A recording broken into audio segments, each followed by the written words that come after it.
गुरुर्ब्रह्मा गुरुर्विष्णु गुरुर्देवो महेश्वरः गुरुर्साक्षात् परब्रह्म तस्मै श्री गुरुवे नमः।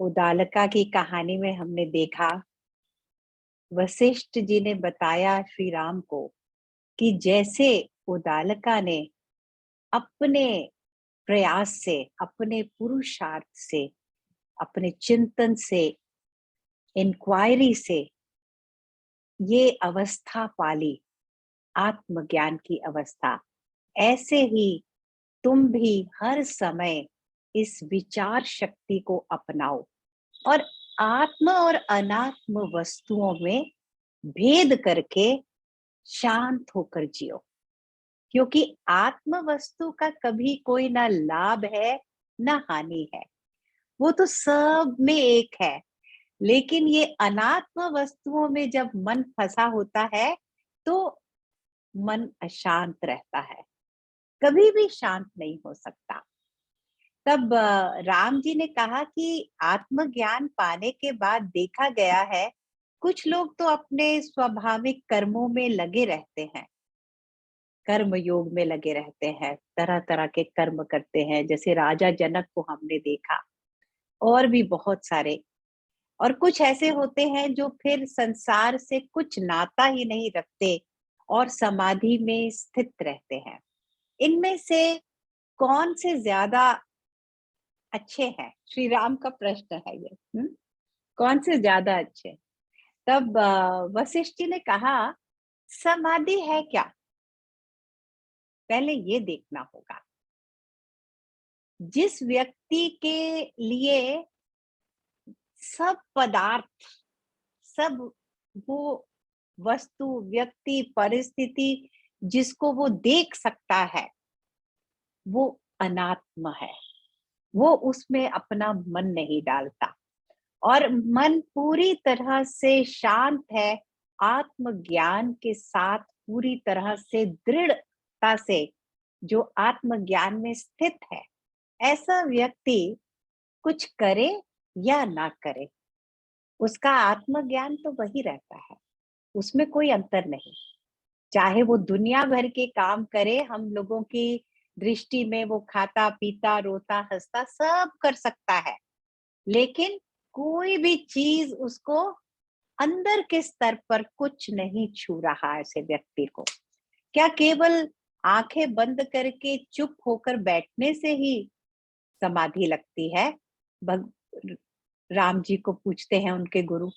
नहीं नहीं, समाधि वो अवस्था है जब हमें संसार के सब पदार्थ आत्मा से अलग दिखाई देते हैं, कि ये आत्मा से इनका कोई संबंध नहीं, और अगर आत्मा से इनका कोई संबंध नहीं तो मुझसे भी कोई संबंध नहीं।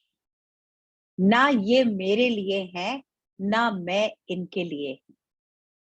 मैं इन सब से परे एक तत्व हूं और मुझे इनकी कोई आवश्यकता नहीं। ये मेरे जीवन में है या नहीं है, ना मुझे कुछ छोड़ने की आवश्यकता है, ना ही कुछ पाने की आवश्यकता है, क्योंकि ये मेरा स्वरूप ही नहीं है।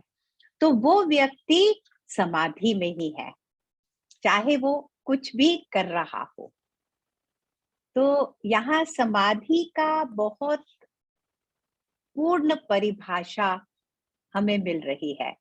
तो अंदर के मन की बात है सारी। वशिष्ठ जी कहते हैं, जिसका मन वासनाओं से खाली हो चुका है वो ही समाधि में रह सकता है। जिसके मन में तरह तरह की वासनाएं है, तरह तरह की धारणाएं हैं, वो कितना ही मौन में रहे, आंखें बंद करे, कुछ भी प्रयास करे, उसे समाधि नहीं कह सकते। और जिसने ये अंदर की शांति पाली है, तो वो हर उसके लिए सारा संसार शांत रहता है। और जिसको अंदर की शांति नहीं मिली, वो संसार को भी रेस्टलेस ही देखता है। कई बार ऐसा होता है ना, हम कहीं बैठते हैं किसी के साथ, तो कोई व्यक्ति कहता है, अरे संसार में देखो क्या हो रहा है, कितना वायलेंस है। हो रही है ये बातें, इनको डिनाई नहीं कर रहे हैं, लेकिन मन में क्या चल रहा है।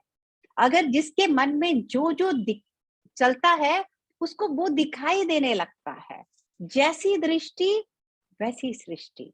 जो प्रेमी है, जो आत्मज्ञान में स्थित है, वो हर जगह प्रभु को ही ढूंढ लेता है।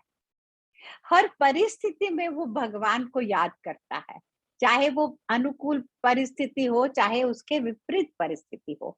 वो कहता है, देखो भगवान ये कर रहे हैं मेरे लिए, ताकि मैं और आगे बढ़ सकूं। देखो भगवान ने ये मुझे चीज नहीं दी, ताकि मेरा मोह माया खत्म हो। देखो भगवान ने मुझे ये पनिशमेंट दिलवाई है, क्योंकि मैंने कुछ गलती की थी और इसमें से अब मैं छूट जाऊंगा। अब ये पनिशमेंट मिल मिल गई, तो भगवान ने मुझे इस सारी चीज से अब भी मुक्त कर दिया। तो वो जो भी होता है, वहां पर आत्मा का लाभ है। जो आत्मा में स्थित व्यक्ति है, वो कहीं कुछ उसको छूता नहीं। संसार के सुख दुख के प्रति वो ऐसे होता है जैसे कोई लकड़ी हो, जैसे कोई चट्टान हो, मिट्टी हो, उसको छूता ही नहीं। अंदर में, उसका अंतरात्मा में वो ऐसे पूरा शांत, विशाल, गहरे सागर की तरह उसकी अंतरात्मा होती है।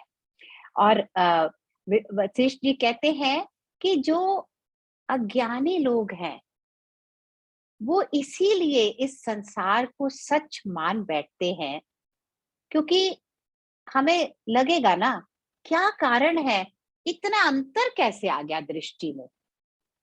ज्ञानी पुरुषों की दृष्टि में और हमारी दृष्टि में इतना अंतर कैसे आ गया। कैसे कह दे भाई ये सब है ही नहीं। तो वशिष्ठ जी ने उसका बहुत अच्छा जवाब दिया। उन्होंने कहा, अज्ञानी लोगों को संसार सत्य दिखाई देता है, क्योंकि उन्होंने अभी सत्य का दर्शन नहीं किया। जिसको सत्य का दर्शन मिल जाता है, उसकी सारी वासनाएं, आसक्तियां, इच्छाएं छूट जाती हैं उसी पल। जो सत्य को पा लेता है, जो एक बार आत्मा का अनुभव कर लेता है, जिसको आत्मा की वो शांति, समृद्धि अनुभव में आ जाती है, वो ब्लिस अनुभव में आ जाता है, वो फिर ये छोटे छोटे सुख उसको कुछ मायने नहीं रहते उसके लिए। तो इसीलिए राम जी को उनके गुरु कहते हैं, तो हर समय क्या प्रयास करना चाहिए कि जब तक आत्मदर्शन ना हो, जब तक सच का दर्शन ना हो, जब तक सच को पूरी तरह पा ना ले, तब तक इन वस्तुओं को ऐसी दृष्टि से देखते हुए कि ये मैं नहीं, ये मेरे लिए नहीं, एक एक करके हर परिस्थिति में, हर पहलू में जीवन के अपने अटैचमेंट्स को खत्म करो। तब अवश्य, जब मन खाली हो जाता है, और जिसके मन में एक बार ये बीज बो लेता है कोई अनासक्त भाव का, तो वो बढ़ता ही जाता है ये बीज। पायो जी मैंने राम रतन धन पायो। ऐसा धन है ये, जो कभी खत्म नहीं होता, दिन पर दिन बढ़ता है ये धन। ये इसका लक्षण है। कोई इसको चुरा नहीं सकता। मैं इसको जितना खर्च करती हूँ, ये खर्च करके भी कम नहीं होता। खर्चे न छूटे, चोर न लूटे, दिन दिन बढ़त सवायो। तो उन्होंने कहा, जो ज्ञानी पुरुष है, एक बार जब उसके मन से, उसके अंतःकरण से इच्छाएं समाप्त हो जाती हैं, तो फिर वो दोबारा नहीं पैदा होती। ये बहुत बड़ी हमें क्या दे रहे हैं, भरोसा दे रहे हैं गुरु, कि एक बार तुम ऐसा प्रयास करोगे, दृढ़ निश्चय कर लोगे और पूरी अनासक्ति को अनुभव कर लोगे, तब जैसे कहते हैं पहाड़ से कभी पेड़ नहीं उगता, ऐसे ही ज्ञानी पुरुष के अंदर फिर इच्छाएं जन्म नहीं लेती। तो हर समय यही प्रयास करना है। तो उन्होंने कहा जैसे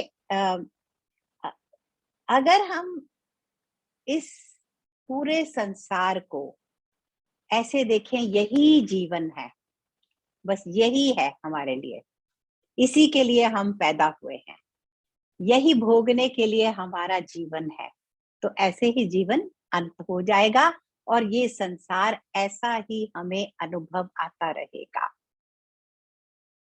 लेकिन जिस व्यक्ति को उसका विपरीत अनुभव हो जाता है कि सब जगह वो ईश्वर है, सब जगह वो परम चैतन्य है, वो अल्टीमेट कॉन्शियसनेस है, प्योर कॉन्शियसनेस ही है सब जगह, तो उसके लिए सारा संसार भी कॉन्शियसनेस बन जाता है।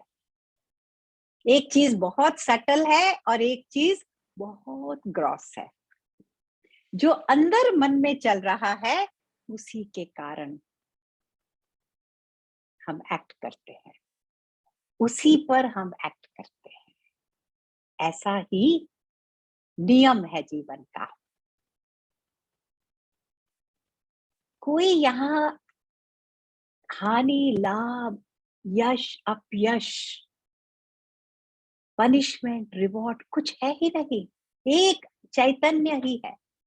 इस प्रकाश को जो पा लेता है उसको कोई चीज नहीं हिलाती। अब एक और सुंदर मैं तुमको बताता हूँ।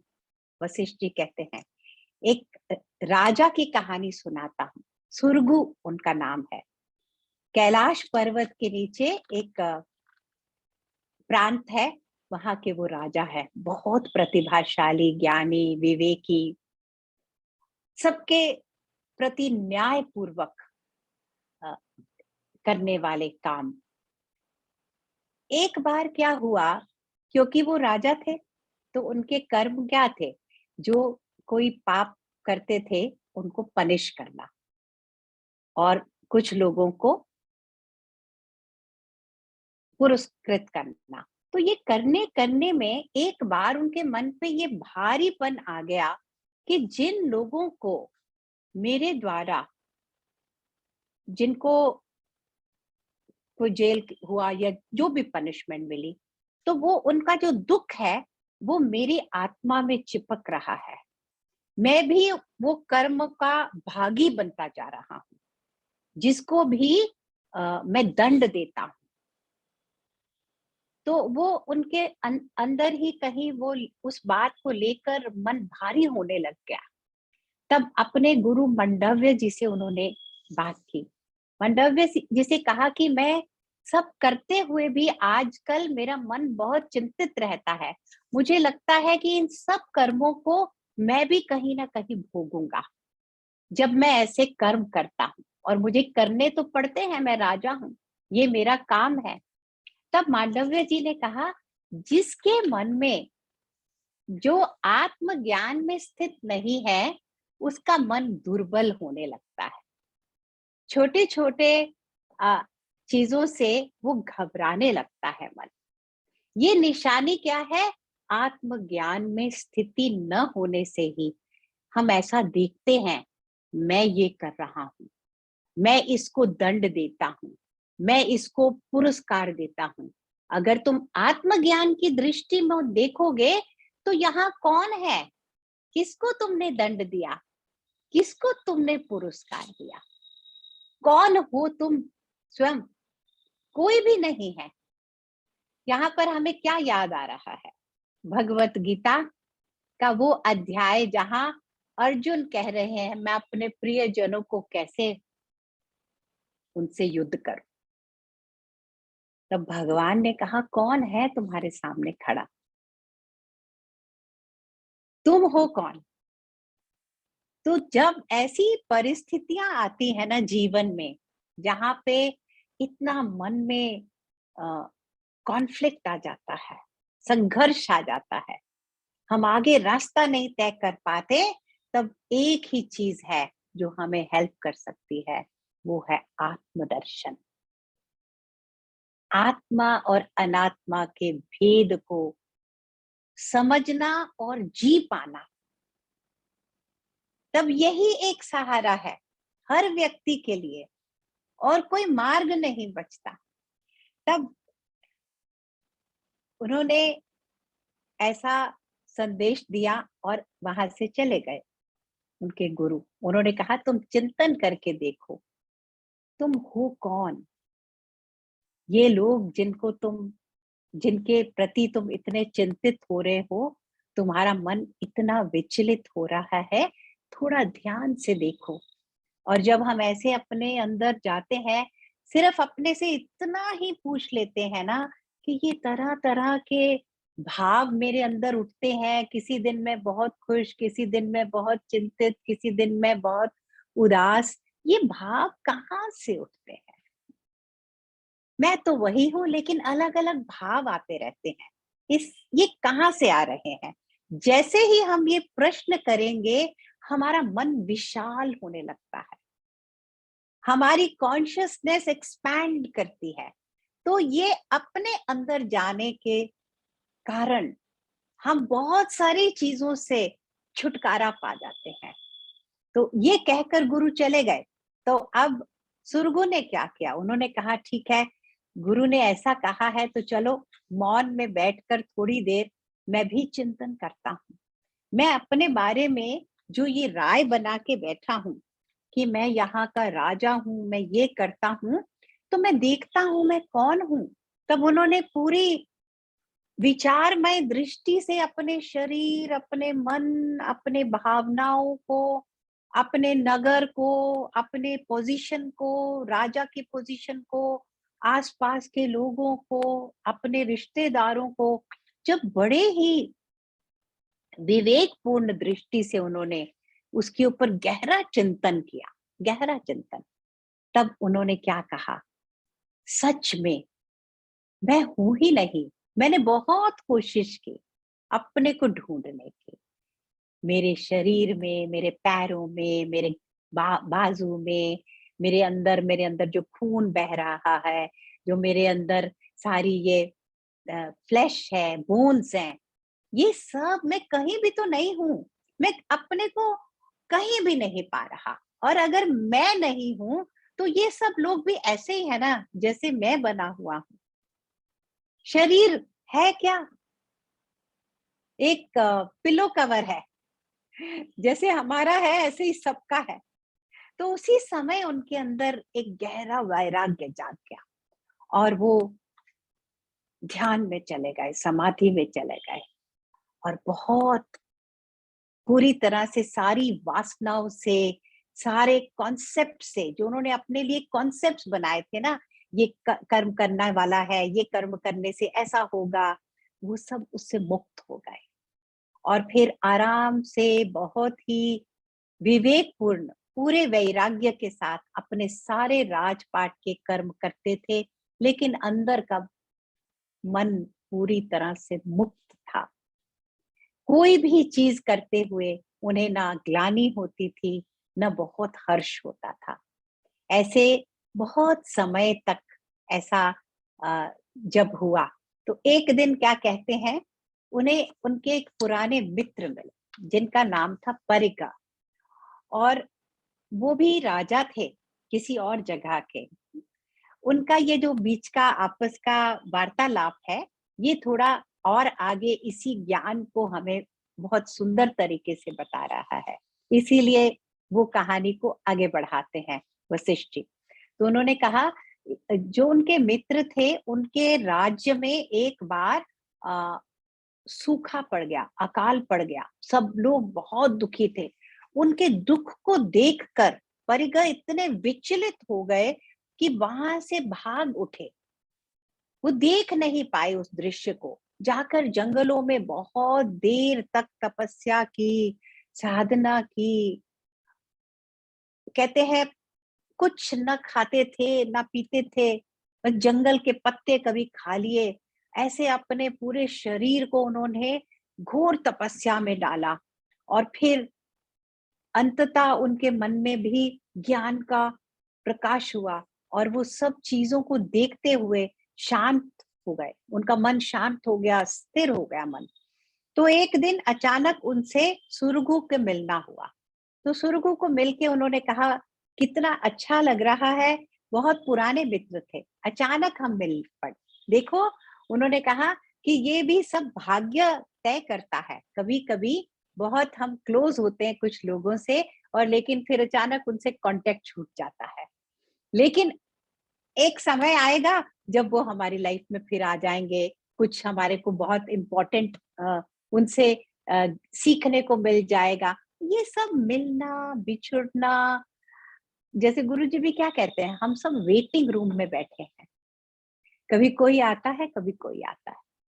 तो ये सब जो आए हैं ना हमारे जीवन में, यहाँ से एक सुंदर संकेत ये मिलता है कि जीवन में इस पल जो भी आपके आसपास है, वो व्यक्ति एक मैसेंजर ही है। वो आपके लिए एक मैसेज लेके आया हुआ है। कौन सा मैसेज लाया है, वो आपके लिए वही मैसेज इस समय मिलना आपको चाहिए। तो सुरगु और परेगा ने आपस में जो बातचीत की, दो ज्ञानी पुरुष हैं, तो क्या बातें करेंगे। तो उन्होंने कहा, आपका जीवन कैसा चल रहा है। सुरगु ने पहले कहा, आपको मिलकर इतना प्रसन्न हो गया मैं। ज्ञानी व्यक्ति, ज्ञानी मित्र, स्पेशली जो हमारे मित्र हैं ज्ञानी हैं, तो बहुत भाग्य है मेरा कि आपसे आज मुझे मिलना हो गया। और परिका ने कहा, आप बहुत शांत दिखाई दे रहे हो, ऐसा लगता है कोई चीज अब आपको विचलित ही नहीं करती। हम्म। तो क्या आप हर समय इतना कुछ करने के उपरांत, इतना सारा काम में आप बिजी हो, तो क्या आपके मन में विचार भी नहीं आते? क्या आप पूरी समाधि में हो? क्या आप पूरी तरह से निर्विचार रह पाते हो? क्योंकि ये कल एक क्वेश्चन आया था ना, निर्विचार रहना कितना आवश्यक है। क्या अगर ज्ञान में है तो कोई विचार आने चाहिए कि नहीं आने चाहिए? अगर विचार आते हैं तो क्या कर सकते हैं? ये क्वेश्चन था। तो यही क्वेश्चन आंसर कर रहे हैं सुरगु। सुरगु ने कहा कि ये बात कौन कहता है कि अगर हम दुनिया में सब कर्म कर रहे हैं, सब चीजों में व्यस्त हैं, और अगर हम देखिए ऐसा आग्रह कर ही नहीं सकते कि कोई विचार ना हो हमारे मन में, हम निर्विचार हो जाएं, संभव नहीं है।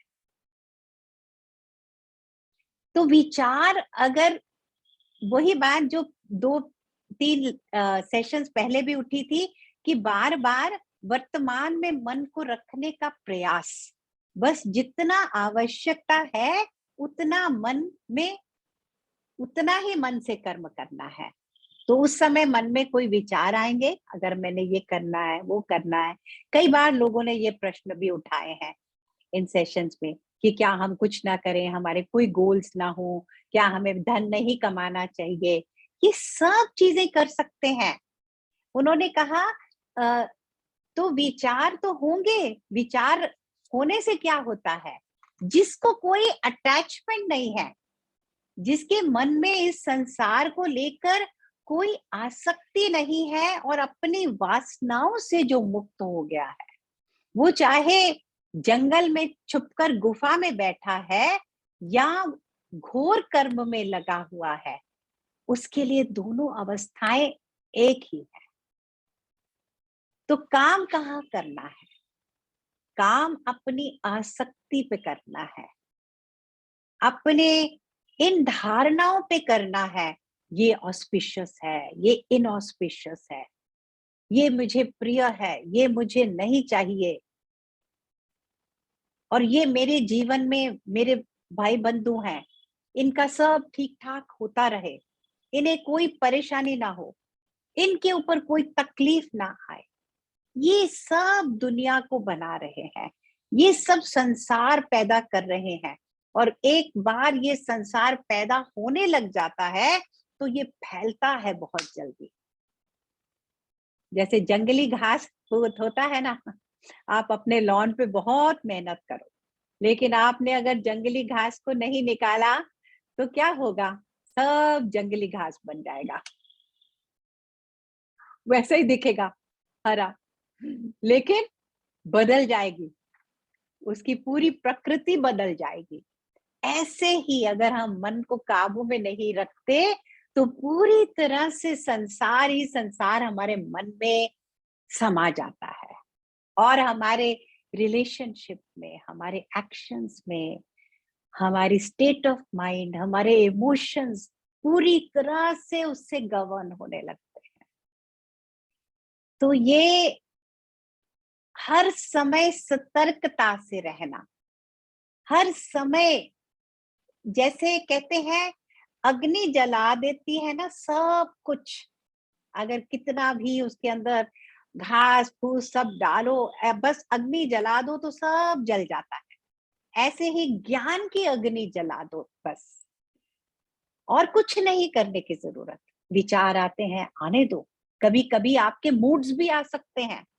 वशिष्ठ जी ने कहा ऐसा भी होता है, हम ज्ञान में हैं, हम बहुत स्थिर हैं, दृढ़ है हमारा निश्चय, फिर भी जैसे टाइम से, सीजन से, फूड से, कंपनी से कुछ कुछ चीजों का प्रभाव हो जाता है वर्ल्ड में रहते रहते। ऐसा नहीं है कि अगर आत्मज्ञान में है तो हम कभी थोड़े से भी उदास नहीं हो सकते, ये तक बोला है गुरु। कहते हैं हो जाता है कभी कभी, आपको किसी चीज के लिए इच्छा पैदा हो सकती है सहज भाव में, और किसी चीज के लिए अनिच्छा भी पैदा हो सकती है। आपका मन बहुत खुश हो सकता है, बहुत उदास भी हो सकता है, लेकिन आपका अगर आत्मज्ञान में स्थिति दृढ़ है तो उसको कोई बदल नहीं सकता। वो ऐसा बीज गल जाएगा, ऐसा जल जाएगा बीज संसार का, जब आत्मज्ञान का एक बार प्रकाश हो जाता है पूरा। तो फिर ये छोटी छोटी अवस्थाएं आती जाती रहेंगी, अंदर आपको कोई चीज डिस्टर्ब नहीं करेगी। तो ये हमें देखना है हमारी लाइफ में, कभी कभी ऐसी सिचुएशंस आती हैं और हम ऐसे लगता है हम तो स्टक हो गए, अरे हम तो मूव ही नहीं किए, हमने तो प्रोग्रेस ही नहीं किया, हमारा तो कुछ फायदा ही नहीं हुआ ये सब सुनकर करके, कोशिश करके। तो यहाँ हमें क्या बता रहे हैं गुरु? अंतरात्मा के स्तर पर हमेशा निर्मल रहो, पवित्र रहो, अछूते रहो, फिर संसार में सहज भाव से जितनी आवश्यकता हो बस उतना ही इस संसार को, अपना समय अपना क्या बोलते हैं मन, अपनी भावनाएं, अपने विचार, इनको बचा के रखना होता है। उतना ही व्यय करो जितना आवश्यक है। और जब ऐसे जीवन जीने लगेंगे तो अहम भाव गलने लगता है, इच्छाओं से जब मुक्ति मिल जाती है, अनासक्त भाव में जब जीवन जीने लगते हैं, तब अहम भाव भी गल जाता है। तो फिर क्या दिखता है कि सारा का सारा जगत ऐसा है जैसे सपने हैं, स्वप्न मात्र हो जाता है। ज्ञानी पुरुष जीवन को ऐसे जीता है, अपने हर दिन को, हर शाम को, हर दोपहर को वो ऐसे देखता है कि ये भी सपना मात्र ही तो है।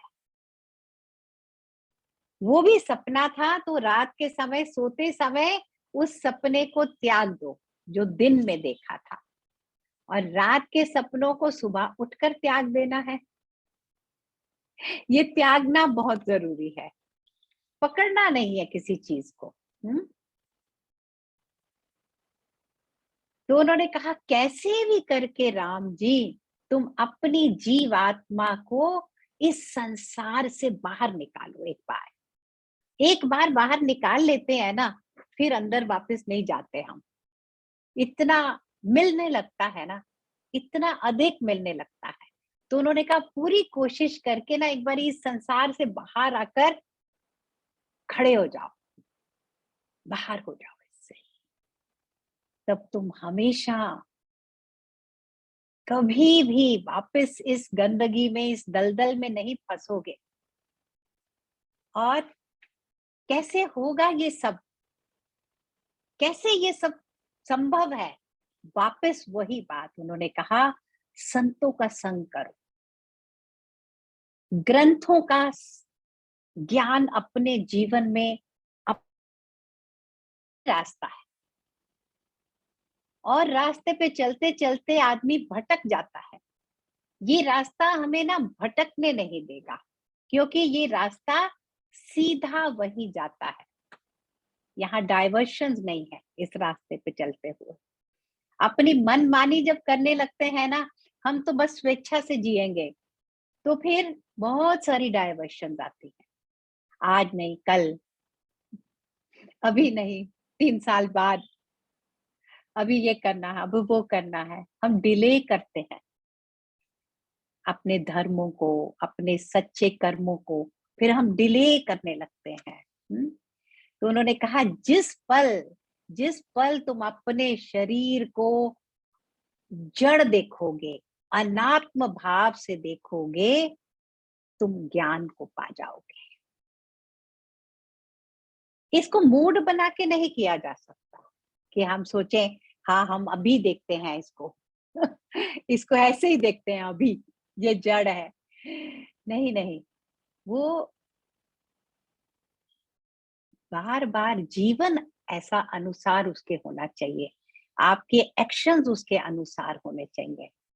ऐसा नहीं कह दिया हाँ ये तो जड़ है, और फिर इसी को पालने पोसने में समय बिता रहे हैं। पूरा मन इसी को पालने पोसने में लगा है, इसी को संभालने में लगा हुआ है मन। हर चीज ना अपनी मात्रा में ठीक होती है। किसी भी चीज का अधिक हो जाए तो वो बंधन ही करेगी। वही बात कल भी हो रही थी कि इतना अपने में भी इतना केंद्रित ना हो जाओ। ये ज्ञान सुनकर बस हमें सजगता हमारे अंदर बढ़नी चाहिए, विवेक बढ़ना चाहिए, और अटैचमेंट्स कम होनी चाहिए। ऐसा नहीं कि फिर इसी बात को पूरी तरह से केवल अपने ही अंदर रहो, केवल अपने ही मन को हर समय देखो, अपने ही भावनाओं के बारे में विचार करो। कोई आपका घर के लोग आए, आपसे कुछ काम बोला, आप अपने ही उसमें खो गए। खोने की जरूरत नहीं है। सही सही निर्णय हर पल जो इम्पोर्टेंट है उसको तो जोर से पकड़ना है। जो अनइम्पोर्टेंट है, जो अनात्म वस्तु है, जो वर्ल्डली माइंड बनाएगा। वर्ल्डली लाइफ ठीक है, वर्ल्डली लाइफ में जीना है हम सबको, पर माइंड को वर्ल्डली नहीं होने देना। वर्ल्डली माइंड कैसे होता है? What about me, why me, I am this, you are that. वही वर्ल्डली माइंड शुरू हो जाता है। तो ये सुरगु की कहानी,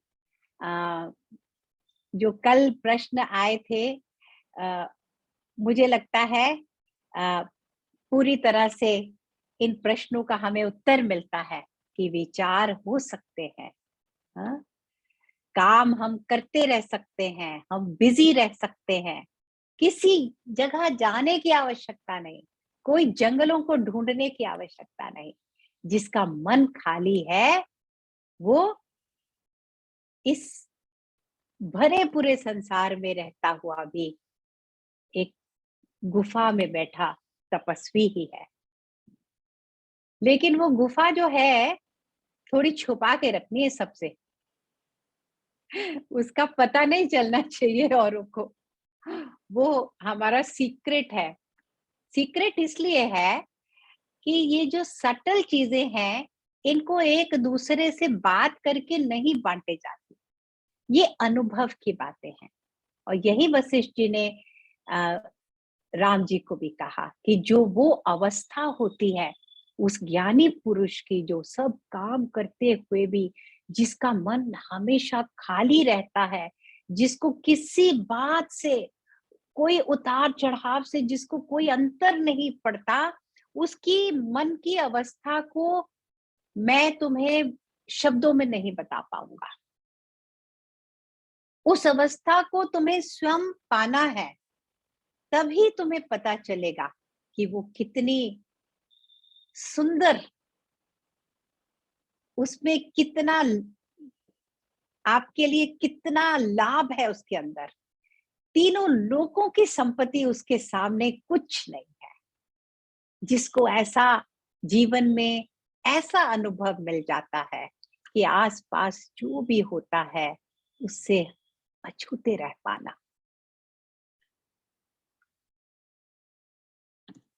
हाँ जी, any questions we can take. Yes, हाँ जी सरिता जी।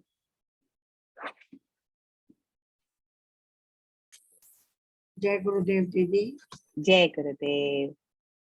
ऐसा है, जब राजा दंड देता है या पुरस्कृत करता है, जो भी है, वो अपने देश के लिए या अपने राज्य के लिए उन्नति के लिए करता है, जो कुछ भी करता है। परंतु भावुकता इसमें नहीं चलती, वो मानते हैं। स्थिरता ला सकते हैं, पर जीते जी वो शरीर को अलग समझना थोड़ा बहुत कठिन हो जाता है। हो सकता है वो सुरगु बहुत भावुक हो तो उसके मन में चोट लगी कि मैं दंड दे रहा हूँ, मैं की जो भावना थी आई, जो उसने कहा, वो दंड नहीं दे रहा, वो ये कह रहा है मैं भी नहीं हूँ, वो भी नहीं है। तो ये भावना कैसे खत्म की जा सकती है? हम तो जैसे एक छोटा सा कॉकरोच भी मारते हैं तो हमें लगता है हमने इसको मार दिया, वो बड़ा गलत किया हमने, तो वो अलग नहीं होता हमारे से। क्या करें? हो जाएगा, धीरे धीरे सब होता है। तो ये एक ही मार्ग है, इसीलिए ये यहाँ वापस हर बार ये बात दोहराई जा रही है, एक ही रास्ता है, गुरु के ज्ञान की छाया में रहना है। वो इतनी बड़ी उनकी विशाल आभा मंडल होता है कि उसमें ये संस्कार छूटते हैं, क्योंकि ये संस्कार है, ये हमारी धारणाएं हैं, ये प्लेजेंट है, ये अनप्लेजेंट है, ये ऑस्पिशियस है, ये इनऑस्पिशियस है, ये सब धारणाएं हैं। ज्ञान में जाओ, अद्वैत में जाओ, कोई नहीं है, कोई हानि नहीं, कोई लाभ नहीं। और यहाँ भी संसार में भी बहुत सारा जो हमारा जीवन है ना, वो नियति चलाती है, हमारा तो रोल बहुत कम है। गुरुजी कहते हैं अगर ज्ञान से देखेंगे ना तो तुम समझ जाओगे कि तुम्हारा किसी चीज पे कोई कंट्रोल नहीं है। एक एक मोमेंट पे हमारा कंट्रोल नहीं होता, और हम कंट्रोल चाहते हैं, हम उसको कंट्रोल करना चाहते हैं, इसीलिए वो कॉन्फ्लिक्ट बना रहता है, द्वंद्व बना रहता है मन में। हम करंट के अगेंस्ट नहीं जा सकते, थकेंगे, होगा कुछ नहीं, आगे नहीं जा पाएंगे। जिस तरफ जीवन का बहाव चल रहा है उस बहाव को पहचानना होगा कि मेरा जीवन का बहाव किस तरफ चल रहा है। उस बहाव के साथ साथ चलते हुए सारे समाधान मिल जाते हैं, लेकिन उस बहाव के विरुद्ध खड़े होकर लड़ने झगड़ने से हम केवल अपनी सांसों को गवाते हैं, हाँफते हैं, थकते हैं, प्रोग्रेस नहीं होता। और ये तभी हो पाता है जब हम सीख करते हैं। इस सुरगु की कहानी में भी वशिष्ठ जी ने कहा, यहाँ मुझे वो बात याद आ गई, वशिष्ठ जी ने वापस ये बात की है कि जहां गुरु का संग ना मिले उस स्थान में ना रहो, जहां तुम्हें ज्ञान का मार्गदर्शन ना मिले वहां मत रहना। किसी भी तरह से अपने जीवन में गुरु का दिया हुआ ज्ञान, शास्त्रों का दिया हुआ संदेश, ज्ञान, इसको पाना है, इसको अपनाना है। और जिसके जीवन में ये घट जाती है बात, उसे किसी और चीज की चिंता करने की कोई आवश्यकता नहीं है। हमने कितनी बार, 1 सेकेंड, हमने कितनी बार अपने जीवन में देखा है कितनी बार हम स्टक हो गए वरीज में, लेकिन हमने क्या देखा कि सब फ्लो कर रहा है स्मूथली। हमारी लाइफ स्मूथ हो गई है, होती जा रही है और होती जा रही है। जैसे गुरुजी कहते हैं ना, कपड़े में जब सलवट पड़ जाती है तो प्रेस कर देते हैं, गरम गरम प्रेस मार देते हैं, वो कपड़ा वापस ठीक हो जाता है। ऐसे ही ज्ञानी पुरुषों का संग, सत्संग, शास्त्रों का चिंतन, श्रवण मनन, ये वो गरम गरम स्त्री है, ये मन की सलवटों को दूर कर देती है। आप बार बार जाइए, ये तो आपको कभी अस्वीकार ही नहीं करेंगे। कोई ग्रंथ आप उसको दिन में पढ़िए, रात को पढ़िए, वो कभी नहीं कहेंगे हमारे पास टाइम नहीं है।